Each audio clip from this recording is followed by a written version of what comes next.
योगी का मंगल योग, फिर बना गद्दी का संयोग। सूबे की सियासत में एक बार फिर छाएंगे योगी।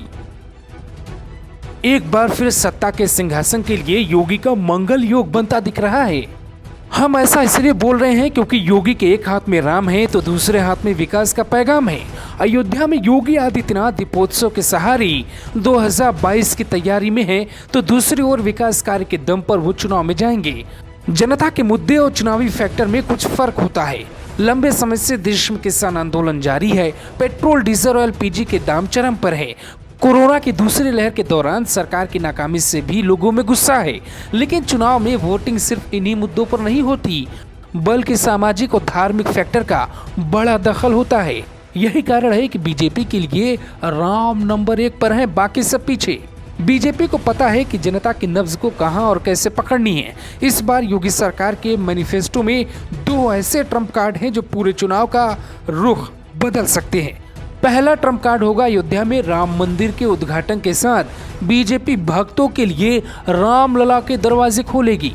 70 साल से चली आ रही लड़ाई की जीत का श्रेय बीजेपी ने लिया और इसी को ढाल बनाकर बीजेपी ने कई राज्यों में किला फतेह करने की कोशिश की और अब बारी योगी आदित्यनाथ की है। यही कारण है कि योगी अब तक अयोध्या 37 बार गए। अयोध्या में खास रामलीला और दीपोत्सव कार्यक्रम हो रहे हैं। योगी अयोध्या को विश्व के पटल पे उकेर रहे हैं। कल्याण सिंह के बाद योगी आदित्यनाथ राम भक्त बने तो क्या राम अपने भक्त योगी को फिर से सत्ता दिलाएंगे? अब योगी के दूसरे ट्रम्प कार्ड की बात करते हैं। दूसरा ट्रम्प कार्ड है विकास। योगी आदित्यनाथ सरकार का दावा है कि जितना विकास अखिलेश मायावती ने मिलकर किया होगा, योगी ने अकेले ही कर दिया।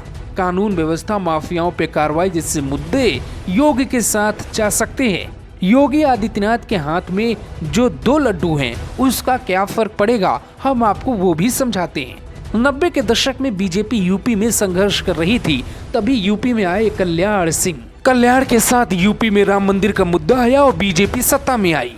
उसके बाद बीजेपी हमेशा विपक्ष में रही और अब योगी आए तो अब फिर से राम मंदिर आया। योगी खुद को सबसे बड़ा राम भक्त बताते हैं। संकेत है कि अयोध्या से चुनाव भी लड़ेंगे।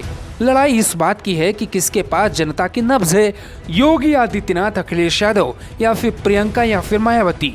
इस सवाल का आपके पास जवाब हो सकता है, लेकिन राजनीतिक पंडित मानते हैं कि इसका एक सटीक जवाब है। बहुल वोटर पे किसका राज है? कोई एक मुद्दा जो जनता से सीधे जुड़ा है, जनता को उससे लाभ हो या न हो, लेकिन वो आस्था का सवाल हो।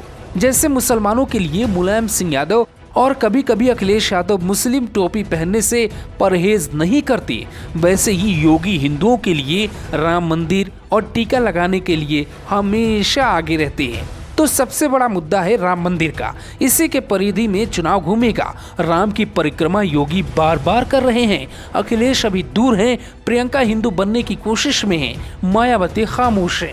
अब सवाल उठता है कि जीत किसे मिलेगी, तो इसका जवाब हमारे दर्शक ही दे सकते हैं, क्योंकि वोट उन्हीं को करना है।